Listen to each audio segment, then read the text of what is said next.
I found that nothing in life is worthwhile unless you take risks. Nothing. Nelson Mandela said, "There is no passion to be found playing small and settling for a life that's less than the one you're capable of living."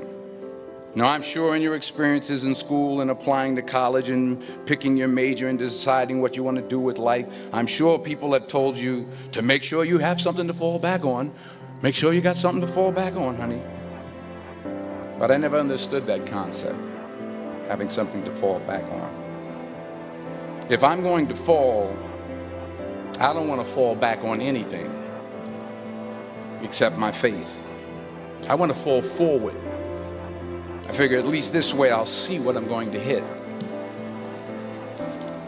Fall forward. This is what I mean.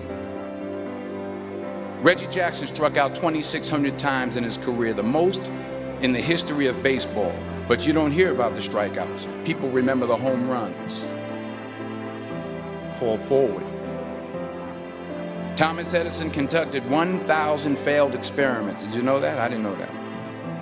Because the 1,001st was the light bulb.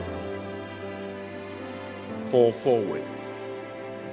Every failed experiment is one step closer to success. You've got to take risks, and I'm sure you've probably heard that before, but I want to talk to you about why that's so important. I got 3 reasons, and you can pick up your iPhones. First, you will fail at some point in your life. Accept it. You will lose. You will embarrass yourself. You will suck at something. There's no doubt about it. And I know that's probably not a traditional message for a graduation ceremony, but hey, I'm telling you, embrace it, because it's inevitable. And I should know. In the acting business, you fail all the time. Early on in my career, I auditioned for a part in a Broadway musical. Perfect role for me, I thought, except for the fact that I can't sing. So I'm in the wings, I'm about to go on stage, but the guy in front of me, he's singing like Pavarotti. He's just, and he's just going on and on and on, and I'm just shrinking. I'm getting smaller and smaller.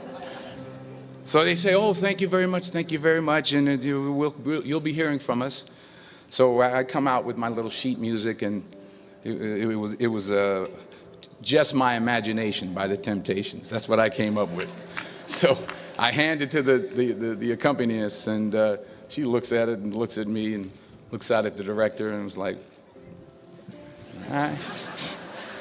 So I start, I'm going to sing. I'm like, "It's just my imagination once again, and they're coming away with me." And they're not saying anything, so I'm thinking I'm getting better. So I just start getting into it.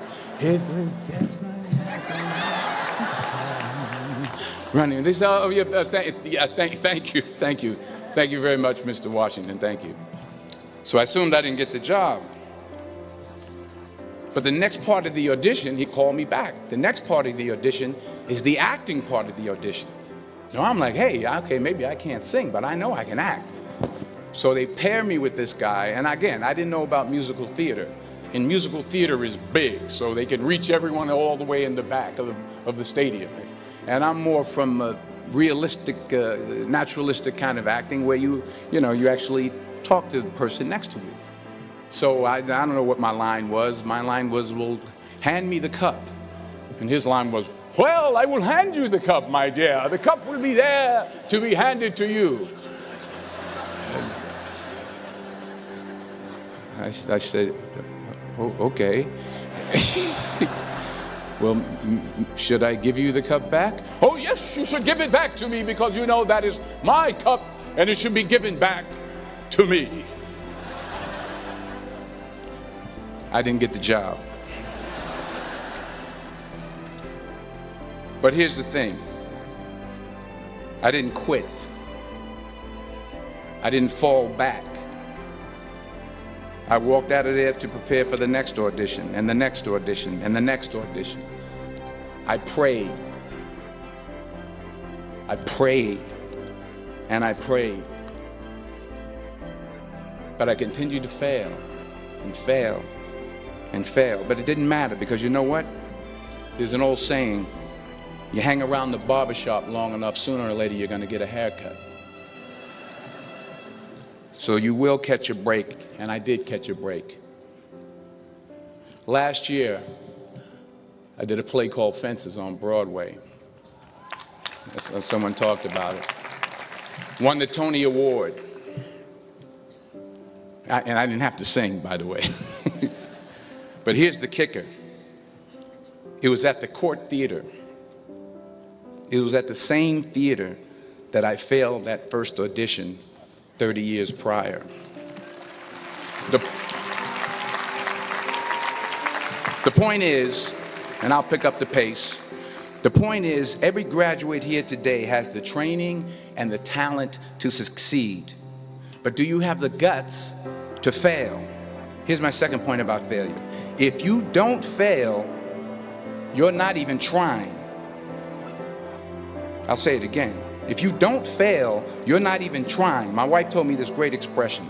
To get something you never had, you have to do something you never did. Les Brown's a motivational speaker. He made an analogy about this. He says, imagine you're on your deathbed, and standing around your deathbed are the ghosts representing your unfulfilled potential. The ghost of the ideas you never acted on. The ghost of the talents you didn't use. And they're standing around your bed, angry, disappointed, and upset. They say, we came to you because you could have brought us to life, they say. And now we have to go to the grave together. So I ask you today, how many ghosts are going to be around your bed when your time comes? You've invested a lot in your education, and people have invested in you. And let me tell you, the world needs your talents. Man, does it ever. I just got back from Africa like 2 days ago, so if I'm rambling on, it's because I'm jet lagged. I just got back from South Africa. It's a beautiful country, but there are places there with terrible poverty that need help. And Africa is just the tip of the iceberg. The Middle East needs your help. Japan needs your help.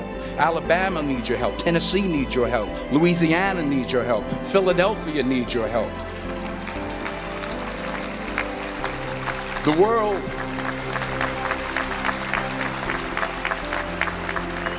world needs a lot, and we need it from you. We really do. We need it from you young people. I mean, I'm not speaking for the rest of us up here, but I know I'm getting a little grayer. We need it from you, the young people, because remember this. So you got to get out there. You got to give it everything you got, whether it's your time, your talent, your prayers, or your treasures. Because remember this. You will never see a U-Haul behind a hearse.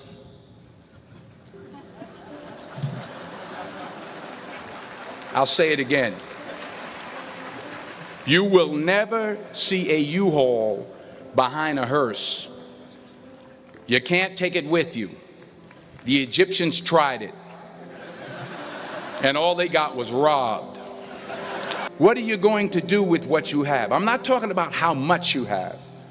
Some of you are business majors, some of you are theologians, nurses, sociologists. Some of you have money, some of you have patience, some of you have kindness, some of you have love, some of you have the gift of long suffering. Whatever it is, whatever your gift is, what are you going to do with what you have?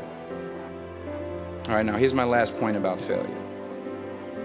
Sometimes it's the best way to figure out where you're going.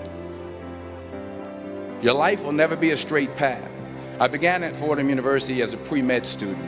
I took a course called the cardiac morphogenesis. I still can't say it. It's cardiac morphogenesis. I couldn't read it. I couldn't say it. I sure couldn't pass it. So then I decided to go into pre-law, then journalism. And with no academic focus, my grades took off in their own direction. Yeah, down. I was a 1.8 GPA one semester, and the university very politely suggested that it might be better to take some time off. I was 20 years old. I was at my lowest point. And then one day, and I remember the exact day, March 27th, 1975, I was helping my mother in her beauty shop. My mother owned a beauty shop up in Mount Vernon. And there was this older woman who was considered one of the elders in the town. And I didn't know her personally, but I was looking in the mirror, and every time I looked at the mirror, I could see her behind me, and she was staring at me. She just kept looking at me. Every time I looked at her, she kept giving me these strange looks. So she finally took the dryer off her head and she said something I'll never forget. First of all, she said, "Somebody give me a piece of paper. Give me a piece of paper." She said, "Young boy, I have a prophecy, a spiritual prophecy." She said, "You are going to travel the world and speak to millions of people." Now, mind you, I'm 20 years old. I'm flunked out of school. In fact, like a wise ass, I'm thinking to myself, maybe she's got something in that crystal ball about me getting back into school next fall. But maybe she was onto something, because later that summer, while working as a counselor at a YMCA camp in Connecticut, we put on a talent show for the campers. And after the show, another counselor came up to me and asked, "Have you ever thought about acting? You're good at that." So when I got back to Fordham that fall, I got in and I changed my major once again for the last time. And in the years that followed, just as that woman prophesied, I have traveled the world and I have spoken to millions of people through my movies. Millions who up till this day couldn't see me, who up till this day I couldn't see while I was talking to them, and they couldn't see me. They could only see the movie. They couldn't see the real me. But I see you today, and I'm encouraged by what I see. And I'm strengthened by what I see. And I love what I see.